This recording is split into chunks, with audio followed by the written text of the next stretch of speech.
how can other people tap dance to work? What's the secret of that? You find your passion. You find your passion. I was very, very lucky to find it, when I was 7 or 8 years old, and fortunately, my children have found their passion. One son loves farming like nothing else. One son loves music like everything else, and all three of them love philanthropy and what they get to do. You're lucky in life when you find it, and you can't guarantee you're going to find it in your first job out. But I always tell the college students that come out, I say, take the job that you would take if you were independently wealthy. You're going to do well at it. If you think you're going to be a lot happier if you've got 2X instead of X, you're probably making a mistake. I mean, you ought to find something you like that works with that, and you'll get in trouble if you think that making 10X or 20X is the answer to everything in life, because then you will do things like borrow money when you shouldn't, or maybe cut corners on things that your employer wants you to cut corners on. Or it just doesn't make any sense. You won't like it when you look back on it. 3 things in hiring people: look for integrity, intelligence, and energy. And he said if the person didn't have the first 2, that the latter 2 would kill them, because if they don't have integrity, you want them dumb and lazy. You don't want them smart and energetic. It never bothered me if people disagreed with what I thought, as long as I felt I knew the facts. I mean, there's a whole bunch of things I don't know a thing about. I just stay away from those. So I stay within what I call my circle of competence.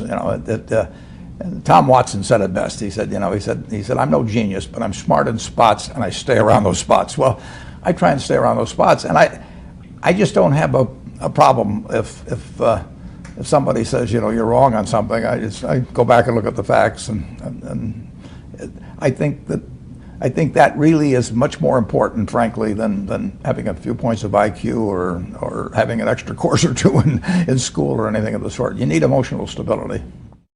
I just read and read and read. I probably read 5 to 6 hours a day. I don't read as fast now as when I was younger, but I read 5 daily newspapers. I read a fair number of magazines. I read 10Ks. I read annual reports, and I read a lot of other things too. So I've always enjoyed reading. I love reading biographies.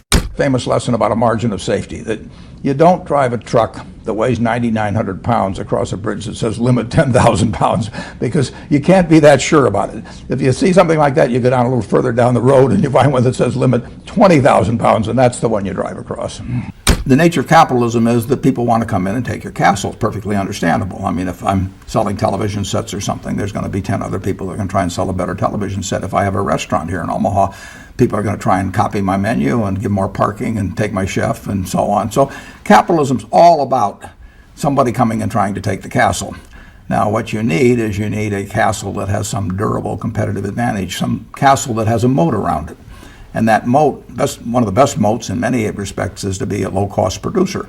But sometimes the moat is just having more talent. I mean, if you're the heavyweight champion of the world and you keep knocking out people, you've got a competitive advantage as long as you can keep doing it. And it's very profitable if you're the one that happens to be able to do it. If you can turn out great motion pictures, I mean, Steven Spielberg, I mean, he's a fellow to bet on, and it has enormous economic value. You'd be surprised at my days. I mean, they're very unstructured, no meetings, none. I mean, I don't like meetings, and I read a lot. I wish I were a faster reader. I'd get more done, but I do read a lot, and I'm on the phone a moderate amount. Our businesses run themselves basically out there. My job is allocating capital, and that's what I'm thinking about. But I don't like to have things all packed hour to hour to hour. And Bill and I are both extraordinarily lucky. I mean, we really get to do what we like to do, the way we want to do it, with people that we choose to be around, and they're terrific. I mean, we've really got everything our way, and we're very fortunate. And in his world, he has a different kind of pace than I have, but we both love it the way we do it. And my guess is that we're each the most productive in that particular mode too, because it fits our personalities and aptitudes. Who was Ben Graham? He was your primary mentor, model?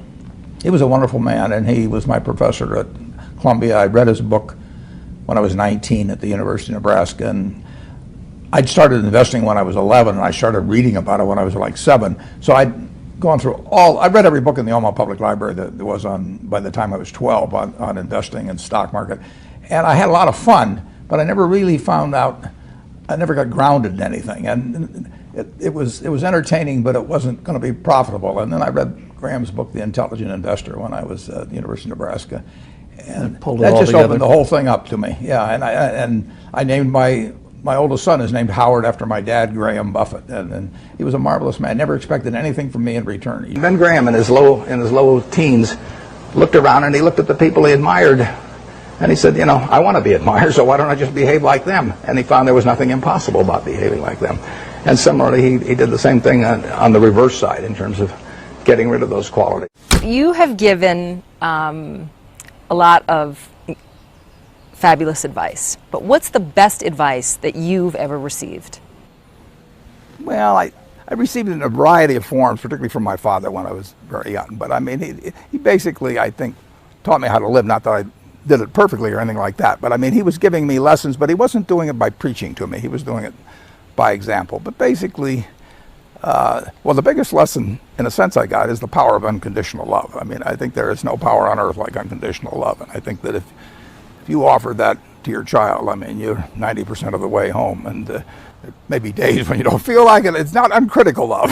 That's a different animal. But to know you always can come back, I mean, that is huge in life. That takes you a long, long way. And I would say that every parent out there that can extend that to their child at a very young age, it's going to make for a better human being. And you felt like you got that kind of unconditional love from your dad? I absolutely did, yeah.